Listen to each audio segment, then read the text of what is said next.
You became Canada cricket captain in 2022. What was that feeling like? It was a proud moment for me because a lot of people get to play international cricket, but not a lot of people get to captain and lead their side. Cricket is a tough sport played with a hard ball. It's more important that you're physically fit or mentally fit. When you play international cricket, the mental side of things is more than the physical side of things. Are there any attributes or any things that you've learned from Virat Kohli? All the things that he does is a recipe for success. I try to incorporate and adapt as much as I can from his whole personality. What are your overall thoughts about the entire Canada's T20 campaign last year? I think just to qualify for the World Cup, it was a big achievement. We were there to show that we play a good brand of cricket. Against Pakistan, you guys scored 105. How was that game like? On that wicket, I think 130 would have been a winning total. We had a great start. If we had 20 more runs, things could have been different. Yeah. Hi, I'm Manish Kapoor tuning in from Canada, and I'm really glad you're here. This is where we sit down with some amazing minds, leaders, creators, and change makers to talk about the things that matter.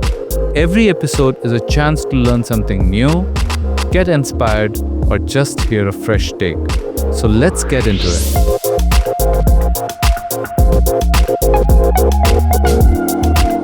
On today's podcast, we're joined by Saad Bin Zafar, a champion all-round cricketer and the former captain of the Canadian men's national cricket team.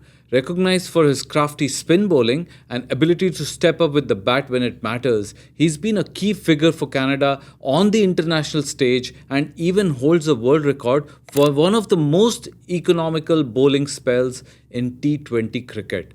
But beyond the numbers, Saad's journey tells the story of what it takes to pursue cricket in a country where the sport is still growing. In our chat today, we'll dive into Canadian cricket, its opportunities and challenges, talk about the game at the grassroots level, the hurdles he's faced in his own career, and his vision for the future of the sport in Canada. So let's get into it.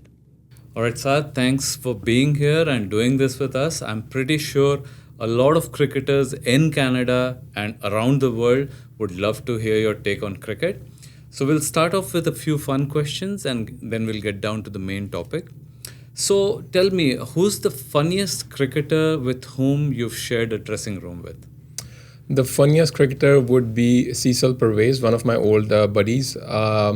Just because of his sense of humor, he would make light of any situation, just have a very positive perspective about life, a very fun guy to be around. I had an opportunity to play a lot of club cricket with him as well. And then when we played for Canada together, he used to be my roommate on tours as well. So I spent a lot of time with him and just a very fun guy to be around. He used to play a lot of pranks on the teammates as well.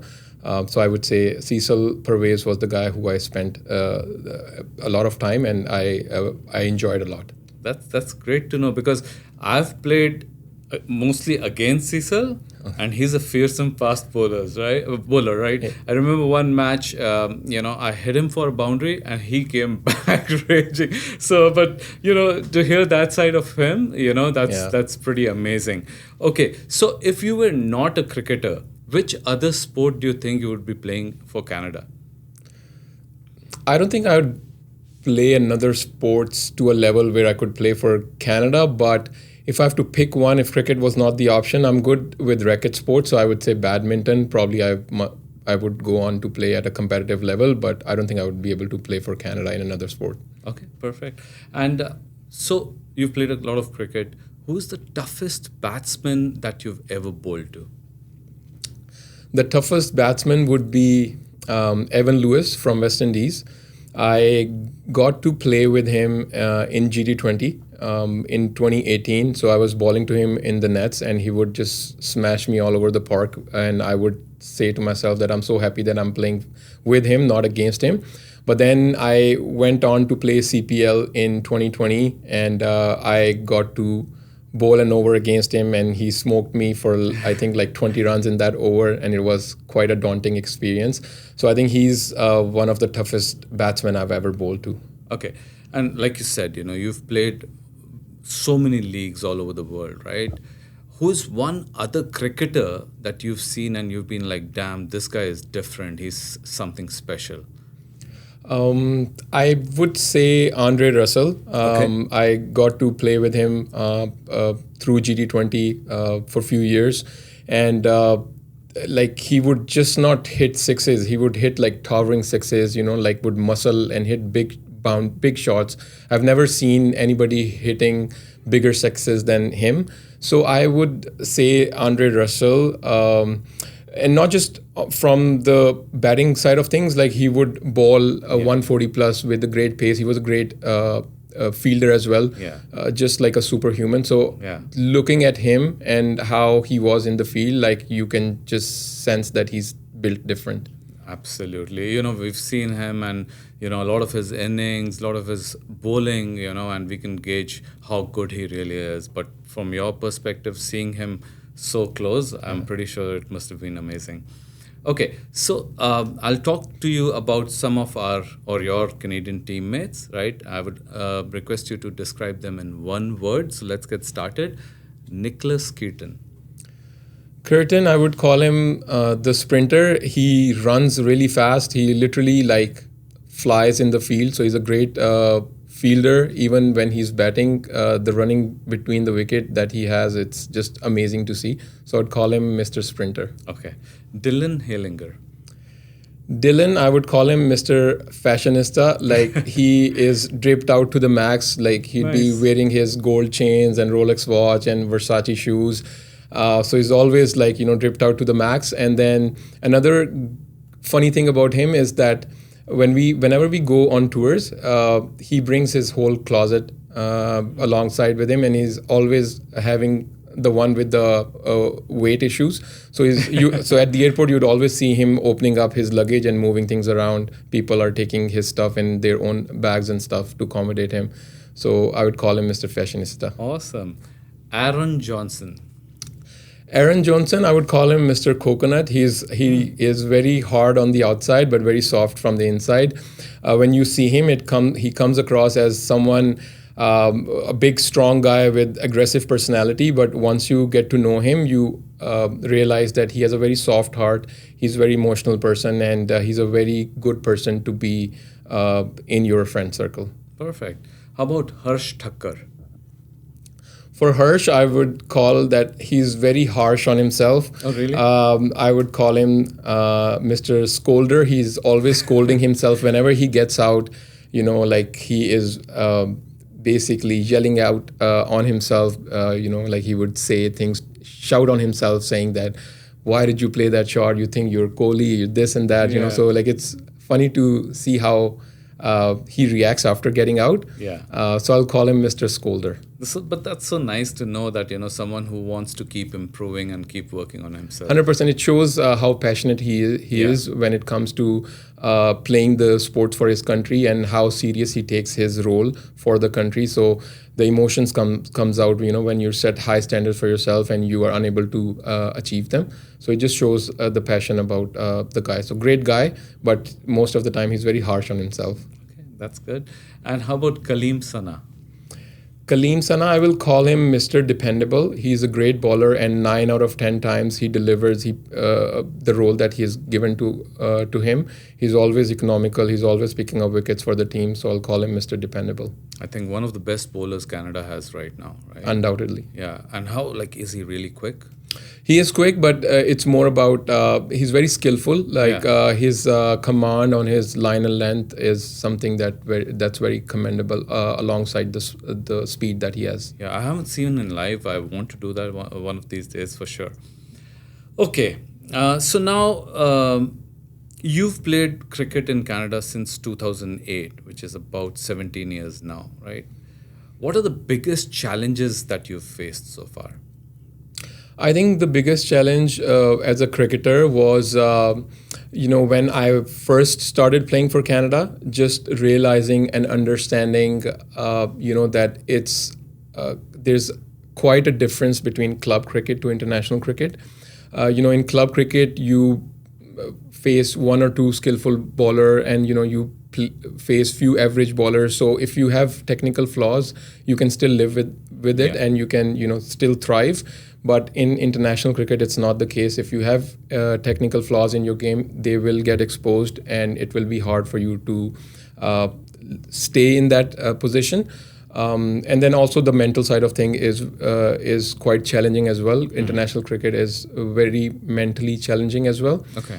So I think when a player starts his international career, understanding that aspect is the toughest, and that phase is the toughest. Once you go through that, things get easier after that. So, like for you, between these years, right? Was there any time that you struggled as a cricketer? You thought that you could do certain things that you could do differently? Definitely. When I started, I did not have any coaching experience prior to that. I was never being coached. I never went through. I played club cricket, but I never went to an academy where I worked with a coach. So everything was self-taught, and I just watched and learned and played cricket. That's how I started. Okay. But then when I started my international career, that's when I realized that I had technical flaws in my game. So I was in and out of the team. I was not very consistent. So I had to go back in the drawing board. I really had to become the student of the game. I had to unlearn certain things and relearn certain things to adapt myself to that level. And at one point, I was out of the team for 5 long years. I played from 2008 to 2011. Then after that, I didn't get any call-up. I was dropped, and I didn't get any call-up until 2015. Okay. So for the 5 long years, I was working on my game, and I thought to myself that I don't know if I ever would get an opportunity to play for Canada again, but if I did, then I now would hold it with both hands, and I would not let it go, because I have done the homework after I realized and exposed myself to that situation, that what is needed to succeed in that environment, basically. That's an amazing story, and I'm pretty sure other cricketers who are facing such issues right now can take inspiration and keep working on their game, right, to improve and try to hit that target if they want to play for Canada or whatever, right? So that's really amazing. So during that time, was there someone, maybe a coach or a mentor, who really helped you at that time, and you thought that you can eventually get through again? Actually, Pubudu Datsanaika was our coach back in the days when I started playing cricket in 2008. So after I had few failures, I actually went up to him and asked him for guidance, worked with him on certain things. And then a few other coaches I got engaged. There is a coach, a spin bowling coach, Carl Crow, who works with the IPL team, Kolkata Knight Rider. He's also the coach of Sunil Narayan. I worked on my bowling side with him. And then I started watching the game as a student of the game, started learning about the game, and I realized that it's not just about playing cricket and being skillful. It's about knowing and understanding the game, assessing the situation, assessing the condition, assessing your opponents. There's a lot more that goes in the game than just being good and playing. So after that, I realized that there's a lot of learnings that I need to do. So I worked on all those things, and certain guys, certain mentors helped me achieving. That's amazing. Yeah. So during that period, you were playing. You got back to club cricket. You were playing club cricket, and then you were performing, and then you got selected again. Yeah. So I went back to club cricket. I was playing in Toronto district. The Super 9, that's the highest division that we have in Toronto. So I was playing club cricket, and I was consistently performing as well. I was consistently improving as well. And that's the kind of pathway as well. If you perform at the highest level in the division, in the area that you're playing in the league that you're playing in, then you get to go to and represent your provincial side. You play in the nationals, and then if you perform in the nationals, then most of the time you get a call back in the team. So I went back to club cricket. I was just playing club cricket, and I kept performing, and then I was also playing nationals. I performed there as well, and then after that I got a call back. Perfect. So selectors look into all of these performances to eventually select a player. Yes. Perfect. So now you became Canada cricket captain in 2022. What was that feeling like? I mean, it was an amazing feeling, something that I've never thought of. I never thought that I could become a captain. It never even crossed my mind in the beginning.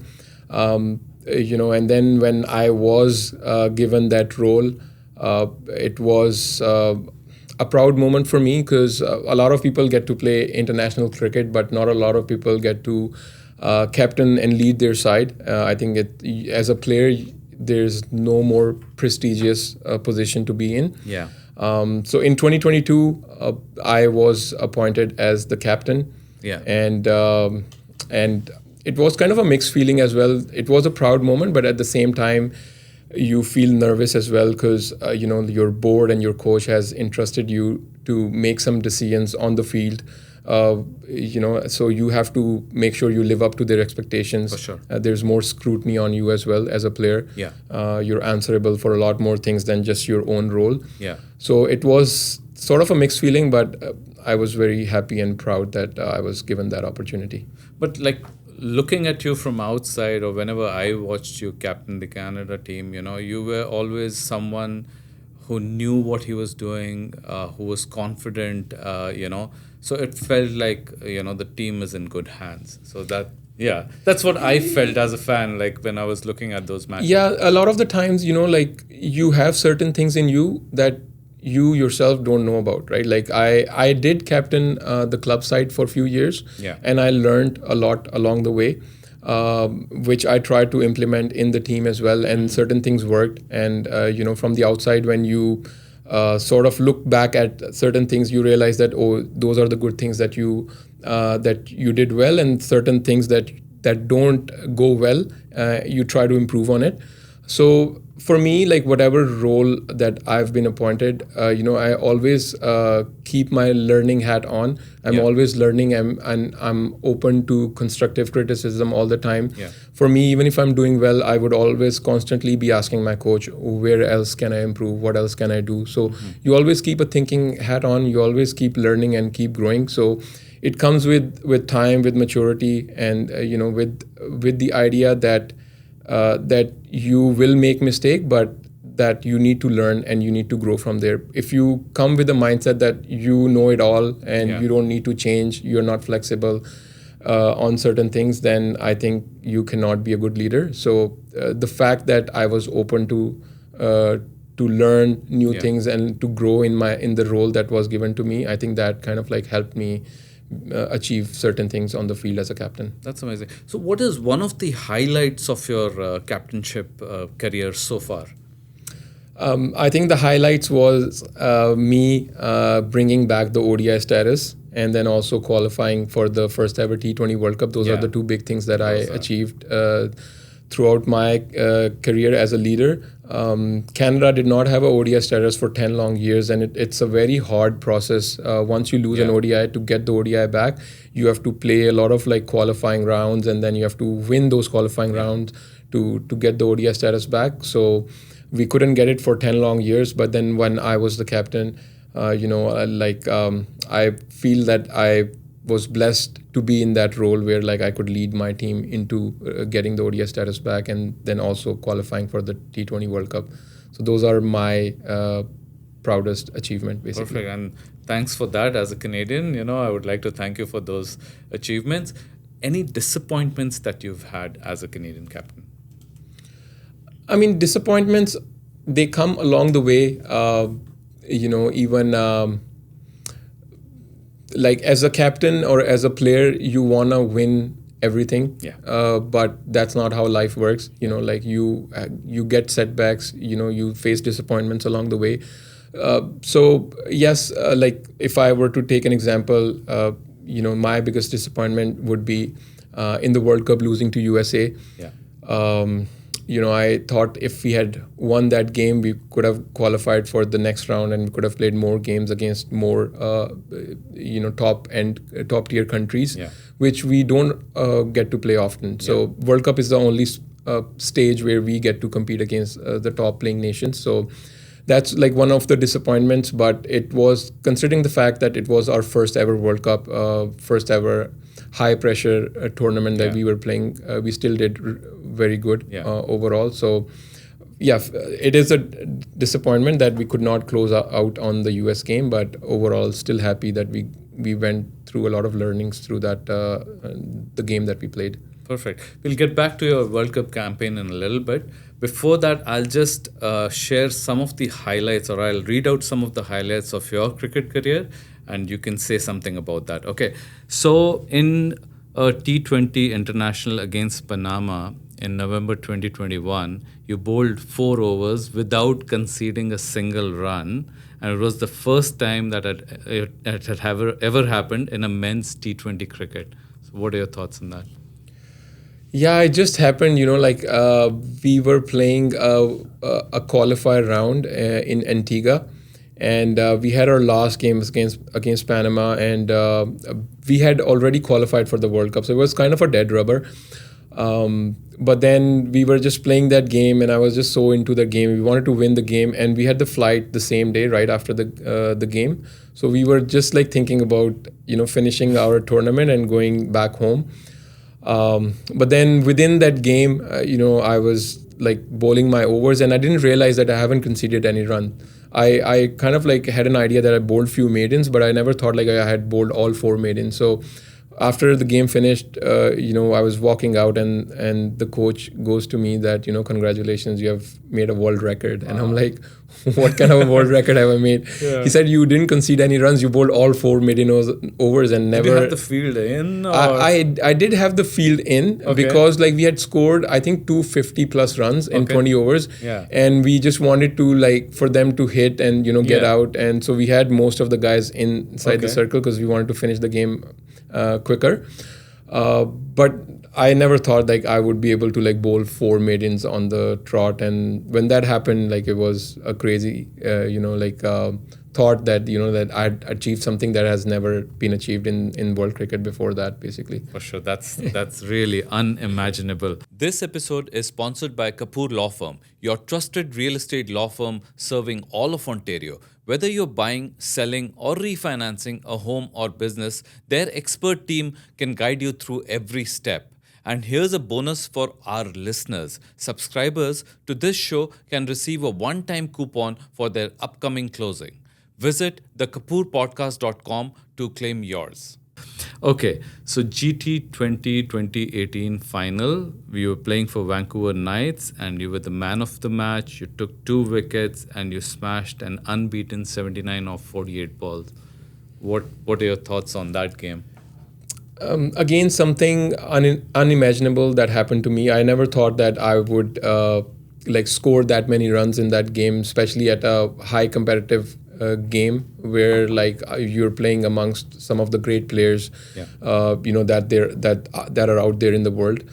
And I play more sort of a bowling all-rounder. I'm not a batting all-rounder, so I focus more on the bowling side of things. But in that game, we lost 3 quick wickets, and Gale, for some reason, out of the blue, decided to send me on top of the order. Just a random. Okay. And even I was surprised and I was shocked that what am I doing in the center? You must have seen something while you were practicing. Something like that. He probably had an eye, and then he just sent me in. And it was just one of those days where everything I tried to do, it was happening. And then I was batting with Rassi van der Dusen, and he helped me to stay calm. Okay. Because I would have, thoughts whether to take the aggressive route or we're going slow, but he would keep me in check, and he would tell me, he would guide me that, we're going perfectly fine, just keep nudging around, keep taking around. So he guided me a lot, and then later I found out that, I've scored 79 not out, and, I've finished the game for my team, and I've won the man of the match, and it was like a career highlight moment for me, because before that, nobody kind of knew me at the world stage. But after that game, I started receiving calls from all over the world, from cricketing agents. They wanted to sign me up, and that inning of mine opened doors for me into other franchise leagues as well. So that's that particular inning holds a special moment in my heart. That's great. I do remember, we were all talking about you. We were all talking about your inning. So within the cricketing circles as well, it was all about you, that inning, that spell. So yeah, kudos to you for that. Okay, so the next one is you hold a place among the top maiden over bowlers in T20I cricket and boast of one of the highest single innings strike rate, which was around 400 in T20s. So tell us about that. Yeah, about being most economical or have bowled the one of the most number of maidens. It's just about like the role that I've developed, where like I want to uh, be more economical. So I don't like, unless the team requires it, I don't really look to take wickets.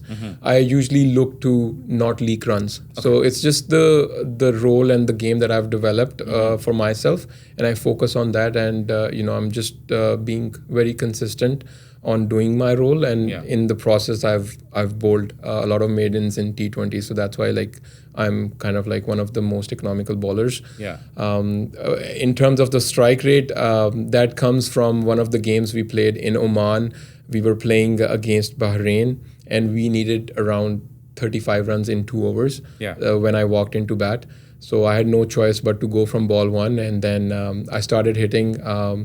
I took one bowler, I think for like 28 or 29 runs in an over, and we won the game. Basically, I won the game for my country, and then I came out 29 not out on like 6 or 7 balls.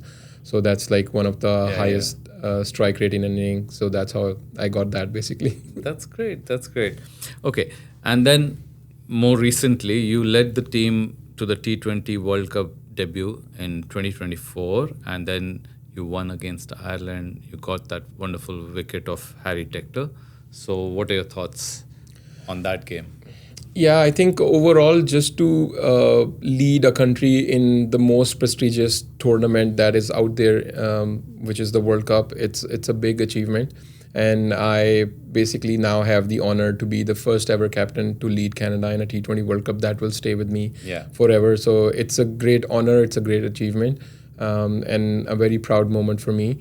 And then to, have a bad first game where like we lost to USA game, the game that we should have won. But to bounce back and then to win the next game against a big test playing nation, Ireland. They have a solid team. It was a solid team, and that goes to show a lot of the character that we have in the team. Like it's not easy to come back from a loss and then beat a big nation like who plays test cricket and who plays one-day cricket with the big countries regularly. So it was a proud moment, and then again that was our first ever T20 victory against any side as well. So it was a very proud moment for me. A lot of people from all over the world, sent us like messages. They were congratulating us for the amount of, like the skill that we showed during the World Cup. They were all happy with how Canada has been playing the World Cup. Because nobody knew of how the Canadian team is, and they didn't really know that, whether we're good enough or not to be even there in the first place.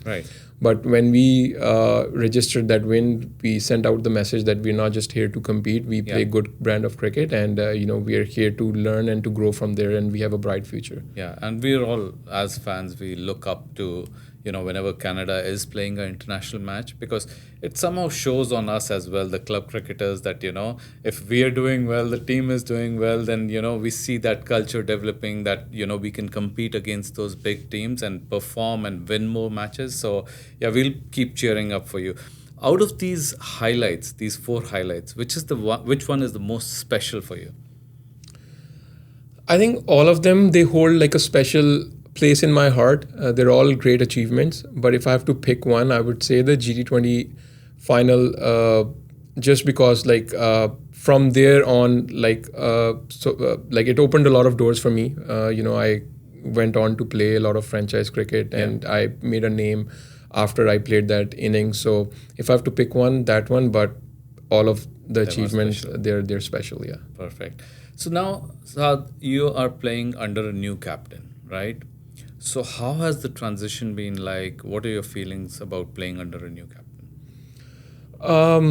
I mean, if anything, it's less stressful. Captainship is not an easy task. It takes a lot of toll on you. So for me, I don't look at it as, that now I played as a captain, now I have to play under somebody else. For me, I look at it as, like playing for Canada is a blessing for me. I enjoy it to the max. And whatever role the team wants me to do, I want to do it with the best of my abilities. So even tomorrow, if they want me to be the 12th man, I would do it with the best of my abilities. I would think that how can I be the best 12th man for my team? I wouldn't be thinking that, I should be in the playing 11 playing and, not do the 12th man role properly. Yeah. So for me, like when I was the captain, I tried to do the captainship role alongside my playing role with the best of my abilities. And now the board and the coach wants me to play as a player only. Yeah. So now all my focus is how can I, have a positive impact through my role in my team. So, which is one cricket player in Canada currently that you think can go and play in the IPL?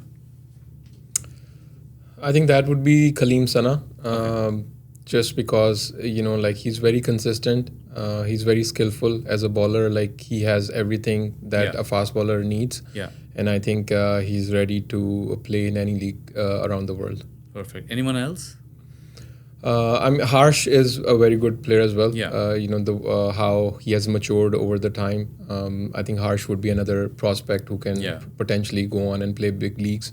And he's three-dimensional. He can bowl, bat, field. Yeah. So I think Harsh would be another one. Okay, perfect.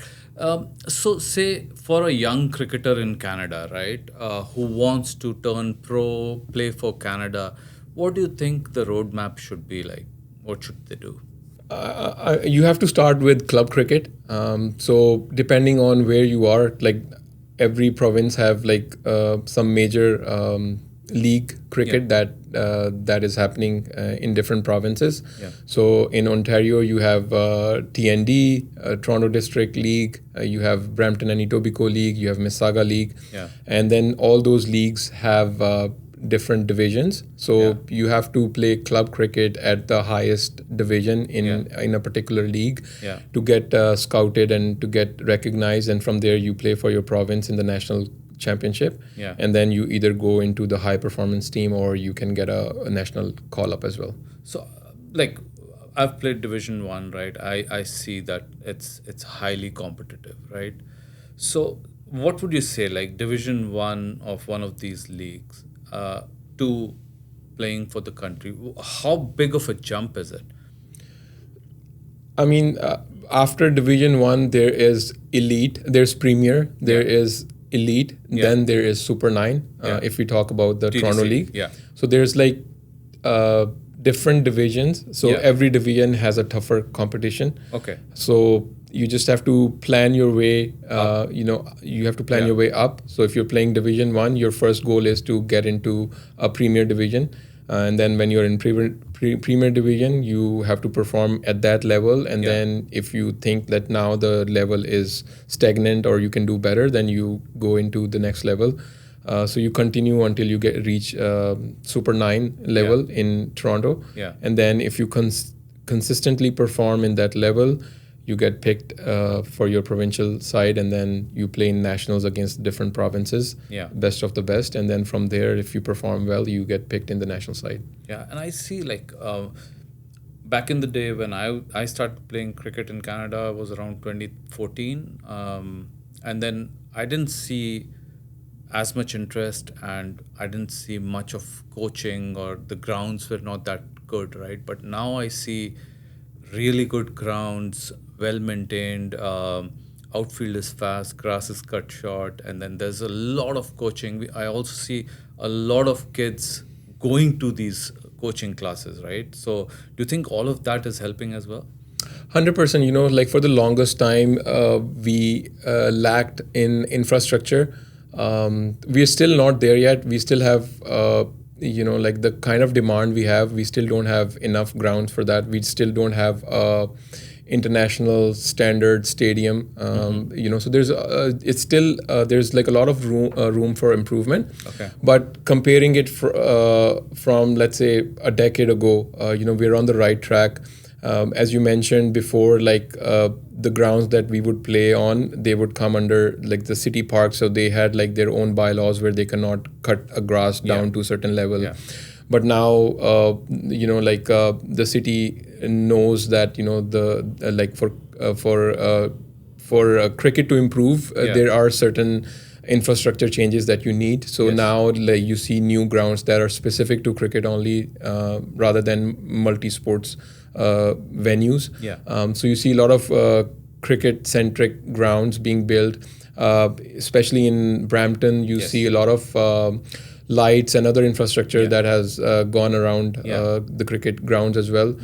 Cricket is now one of the fastest playing sports in the country. So with the high demand, there is a need for like proper coaching and an academy. So a lot of academies have opened up, which was not there in the past. So we are headed in the right directions, and it's the need of the hour basically. And then I think we are headed on the right direction. And then I think if we keep building and keep growing the way we are, cricket will soon become one of the mainstream sports in the country. Perfect. So now, when you're talking about grounds, just a dumb question maybe.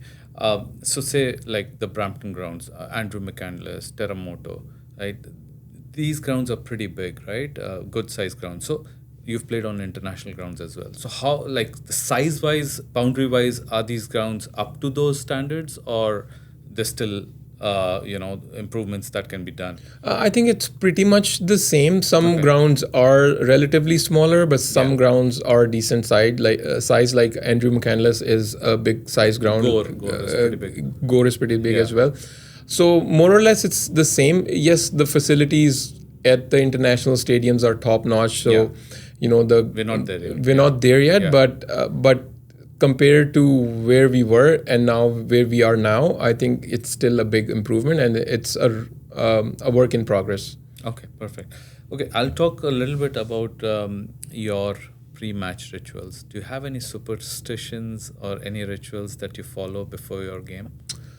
I don't have any superstitions or sort of rituals to say, but we all have routines basically. So for me, I have my routines before the game which I follow, and that is just to keep myself calm and not feel any external pressure.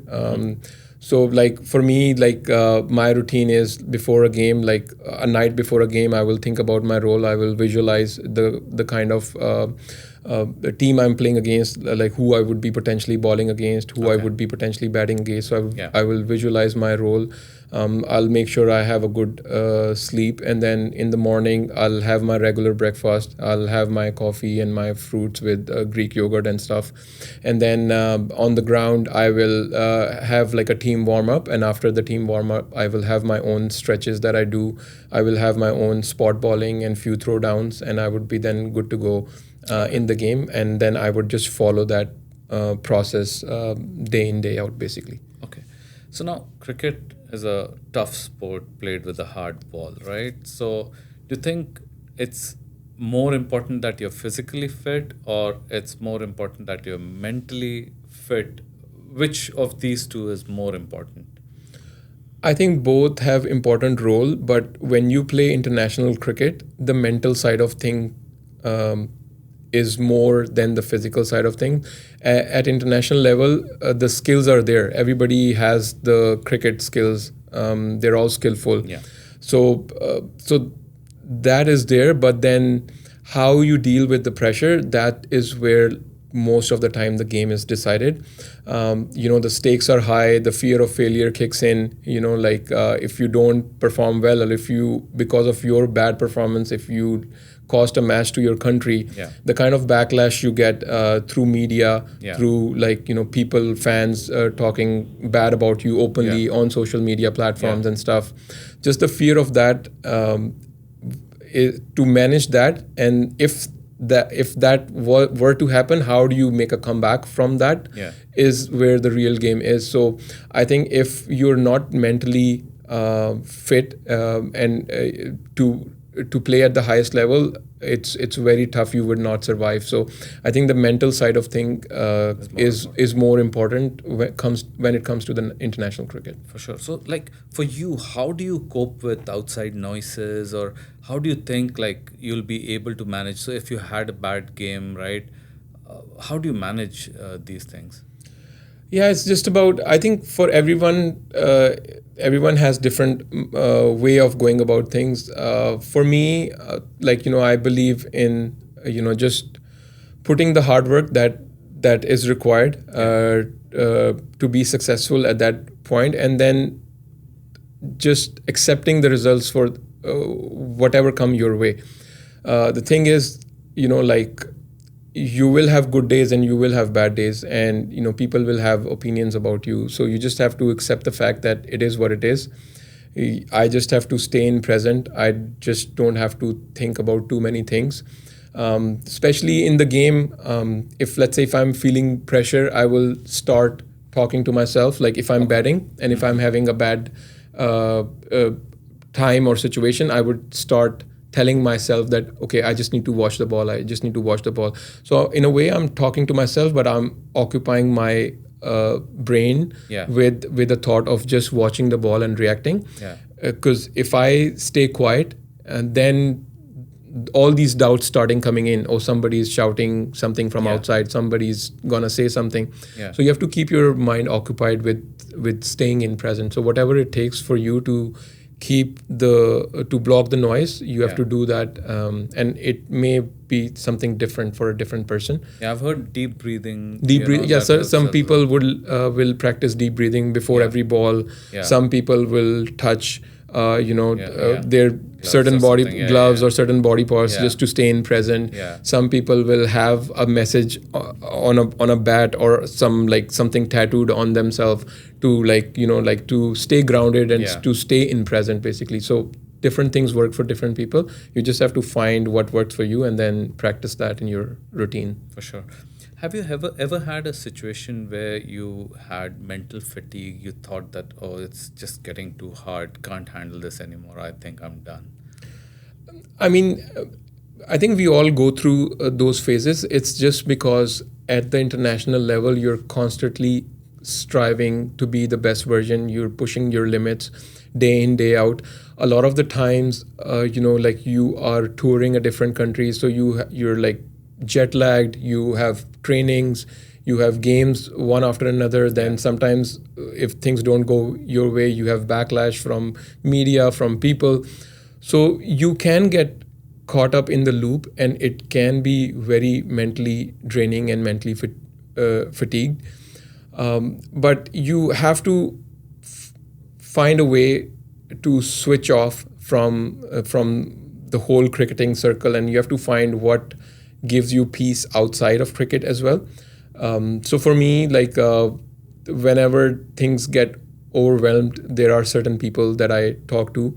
And then I also if I'm touring somewhere, I usually find peace in just being out there in nature. So if I'm let's say if I'm on an island, I'll probably go and sit on the beach. Will not just think about cricket at all. Or if I'm in a mountain area, I would go for a hiking. Or if I cannot go outside, I'll probably put on something comedy, like a stand-up comedy show or something, to just have a good laugh and just to not think about cricket. So I think those things that gives you peace, and just you have to just to give yourself a break and come back strong is very important. To find those things that will give you peace and put your give your brain a little bit of rest. For sure. And then come back strong. I think it's very important for people to have it. Great. Yeah, so everyone has their own methods to cope with this, but yeah, it's really interesting to know. We are also proud to be sponsored by Kapoor Vastralaya, with locations in Mississauga, Ontario, Surrey, British Columbia, and Fremont, California. For the finest selection of ethnic Indian clothing, visit your nearest store and explore their beautiful collection. And just for our subscribers, you can get a one-time discount coupon by visiting thekapoorpodcast.com and filling out the form. Now, you've mentioned that about Virat Kohli, that you followed him, he's your role model. Are there any attributes or any things that you've learned from him? Yeah, I think everything about his game is a lesson in itself. So he has an impact not just on Indian cricket, on world cricket. Sure. Just how he has molded his game, whether it comes to the fitness, whether it comes to the passion or for playing for the country, Yeah. Whether it comes to the keeping the high energy on the field, whether it comes to like supporting your teammates and celebrating, if not less, probably more than than the teammate itself. Like somebody takes a wicket, he's celebrating as if he has taken the wicket. Yeah. So just to have that kind of an energy on the field, it's all the things that he does is a recipe for success. So like I try to incorporate and adapt as much as I can from his whole personality. Perfect. He gives 100%, like each and every game that you see, that he's there 100%, and sometimes it works out, sometimes it does not, but at least he's giving the 100% full effort. And that's what, as a team member and as maybe even a captain, that's what you want from your players. That like I said, some days it's going to be a good day, some days it might not work out, but at least people are putting in. The results are not in your hand, but the effort is basically so as long as you're giving your 100%, you take the results. Some days it will go for you and some days it will go against you, but not giving an effort is a non-negotiable. So it's the effort that counts basically. Perfect. So let's talk about the Canadian team. The culture in the Cricket Canada setup. What are your thoughts about that? I think the culture that we have built is, putting the team first. It's not about individual performances. It's about supporting each other, helping each other grow, basically. And then we all come from diverse background. We have Caribbean players, we have players from the South Asian region. So it's about accepting each other. It's about mutual respect. It's about understanding that people have different perspective about different things that we face, different problems that we face. So it's about understanding different ideas that different people bring onto the table. And then we are respectful to each other, and sometimes we win. Let's say we play Punjabi music on the bus coming back and we're celebrating, and you see Caribbean guys dancing on Punjabi music, and then sometimes you put on Caribbean music, you put on soca music or chutney music, and you see Punjabi people dancing on that music. So it's about accepting each other's and respecting each other, basically. So that is the kind of culture that we have created. That's amazing. Any funny dressing room stories that you want to share? Not particularly, but overall, we have this rule of speaking English when we are in the dressing room, and sometimes especially people from Punjabi background, they forget, and even they're cracking jokes, but then if you want to sound authentic, you have to say it in Punjabi, and then sometimes people forget, and then they get fined. So we have few people who struggle a lot with speaking English, and they get fined a lot. So especially at the beginning of the tour, they know they're gonna be fined, so they usually give money up in advance that they know that they'll be making slip ups along the way. So that's something that's funny, basically. That's great. Any incidents during your T20 World Cup campaign that you want to talk about? Like a funny incident? Or otherwise, a memorable incident during your entire campaign? Memorable would be we were staying, the hotel we were staying at, I got to Navjot Sidhu was, I think, covering one of the TV channels, and he was staying at the same hotel. So I got an opportunity to speak to him, and then I'm a big fan of him, and I usually listen to his podcast and his interviews. And he just is a very funny personality, but a very knowledgeable person. So I had I had an opportunity to spend time with him, and he had like really great things to say about how cricket Canada is playing in the World Cup, and like he kind of like really motivated us. Like I spoke a lot about the down times and the good times, and just overall the life of an international cricketer. So I could like relate to the downs and the ups that he went through. Okay. So it was very encouraging, something that left a long-lasting mark on me, and I think that's something that I would remember.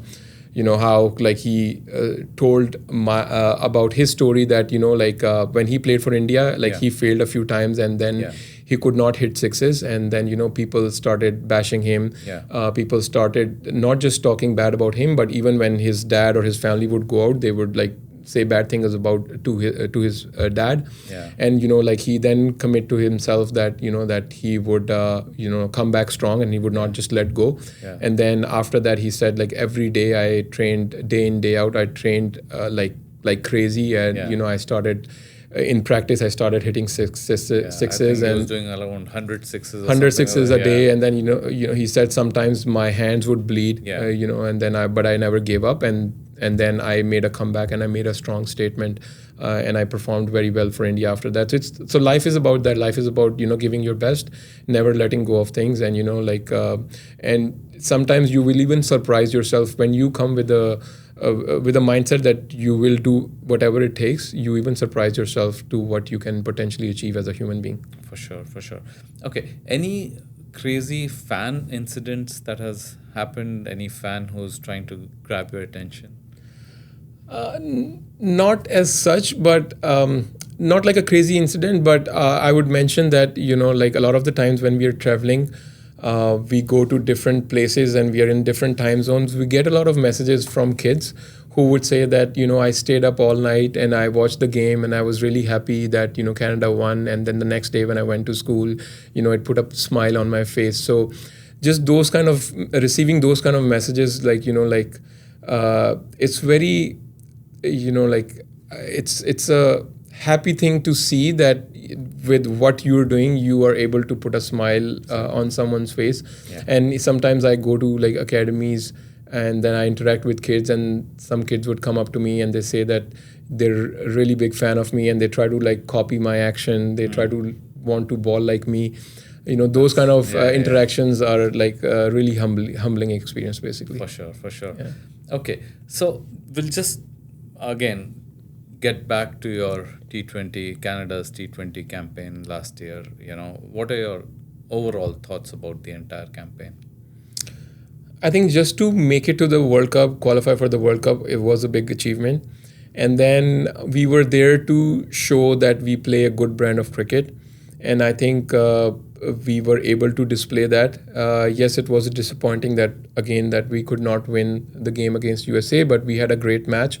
And then we beat Ireland, and then we also had a good match against Pakistan as well. So overall, I think everybody who we spoke to internationally, we received a lot of recognition. A lot of people said good things about us, and it kind of like motivated us.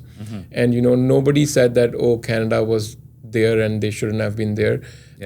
Even after we played our first game against USA, the media houses in India and Pakistan started saying that one of these teams will cause an upset. The kind of talent they have displayed, like it's they won't be just like a pushover team. So the kind of respect that we received after our World Cup campaign, I think it was amazing. And so I think we put a good mark out there, even though we could have done better. Overall campaign was, I'm happy with that. For sure. Like for the match against USA, right? All fans, all Canadians were disappointed we lost, but we knew that you guys did put in the effort. It showed, right? It was just, not your day. But in hindsight, do you think there could have been anything else that you could have done to turn the tables on US? Yeah, I think, like T20 is a brutal game. Like for the longest part, we had the control of the game. The first 3 quarters, I think we were on top. It's just the last quarter that we lost control of, and then everything went downhill from there. And that's how the T20 game is. It's a game of momentum, and you lose one momentum, and then that might cost you the game. That's how it is. I believe like towards the last quarter, I think we were looking for a wicket. We even got a wicket, but unfortunately it was a no ball, and so we couldn't really get that wicket to grab the momentum back in our favor. So we were a little bit wavered in the last Last quarter, which I think if we had like held onto our nerves and we had bowled more, economical, we could have had a different outcome to the game. For sure. But yeah, it was just a learning experience. The game goes so fast that you don't have a time to have a break in between and then discuss strategies and everything. Even between the overs, you only get 60 seconds to start the other over. And if you miss 2 times, you get a 5-run penalty. So the game moves really quick. So yeah, it was. We made few mistakes, but yeah, we could have kept bowling to our plans, and which we could not bowl, and I think the result could have been different. But it's just a learning experience. In hindsight, obviously, you can think of so many things. Yes. But okay, against Pakistan, I think you guys scored 105. They scored with 7 wickets in hand, or something like that. How was that game like, and how was their bowling like? So, considering the fact that we were playing a top tier nation for the first time on a difficult wicket. Yeah, for sure. On that wicket, I think 130 would have been a winning total. And we had a great start. Some of the positives were that Aaron Johnson, for us, he scored a 50. We had a great power play.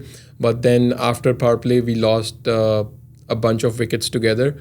And especially Nicholas Curtin got run out. He was in a great form.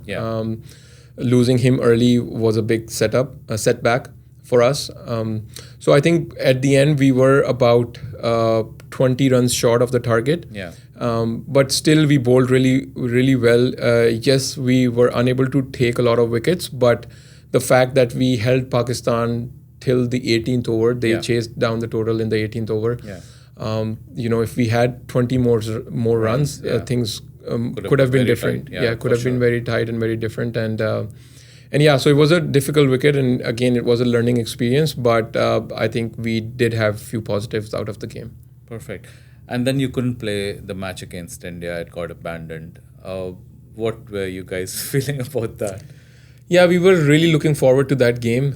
India being the number 1 team, as an athlete, as someone who represents a country, you wanna play against the best of the best, and I think that was our opportunity. We don't really get to play against like the number 1 nation in the world. So we were really looking forward to that, and the greats of someone like Kohli and Rohit Sharma, we were sensing that could potentially be their last World Cup, and that is probably our only opportunity to share the ground with them. We missed out on that, so it was kind of like disappointing that we couldn't get the game. But we were really happy that we got to spend time with them. Oh, you did? We in the dressing room, like we got an opportunity to engage with them. Even Rahul Dravid, their coach, came to our dressing room. He had a pep talk with us. He told us how important we are to this tournament, and the good things that we are doing. So it was a great moment to share with the team. But yeah, disappointed that we couldn't get the game in. Perfect. And what are your thoughts about, your role or the remaining time you have with the Canadian cricket? I just want to contribute to the best way I can. Keep adding, keep improving in my role, keep getting more consistent. Until I'm there, I just want to keep setting high benchmark for the newer generation to come and to follow. And then until I'm there, I also play as a mentor role. Because I've played so much cricket, I've gained so much experience playing for Canada over these years, that whenever like a new guy comes in the team, I make sure I share my experience with him, tell him about the goods and the bads of the game, and just play that mentor role while playing my own role for the team. And I just want to have a positive impact and make my team win games and win tournaments. Okay, perfect. And then any last piece of advice for our listeners? It could be related to cricket, lifestyle, anything? I would say, like follow your passion. Don't give up on your dreams. Whether it's sports or something else, like a lot of the times we hold ourselves back to a perfect moment. There is no perfect moment. You just start wherever you are with whatever you have, and then just give your best. And like setbacks and failures are part of life. Don't fear them. Accept them. Take them as learning curve. When things are happening for you, stay grounded, stay humble, and then when things are not happening for you, stay hungry, never give up, and then enjoy the journey as much as enjoying the destination. Don't get caught up on just thinking about reaching somewhere. Enjoy the journey along the way. So just have that kind of a positive mindset towards life, and give your best, and don't live with regrets. Like do something and you would rather fail and tell yourself that I tried, rather than saying I wish I could have done that. For sure. Yeah. Very well said. Thank you so much, Saad. Thanks for doing this with us. Thanks as a Canadian cricketer, as a fan, for all that you've done for our country so far. And we wish you all the best. Thank you very much for having me. Thanks. This episode of the Kapoor Podcast was proudly sponsored by Kapoor Law Firm and Kapoor Australia. If you are enjoying the show and want a one-time discount code, head over to our website, thekapoorpodcast.com, and fill out the form to receive your subscriber-only discount code. Whether you're looking for legal expertise or premium Indian ethnic wear, our sponsors have you covered. One more request to all of you, please do subscribe to the show and leave a comment to let us know what you think and how we can improve. We'd love to hear from you. Thanks for watching, and see you in the next episode.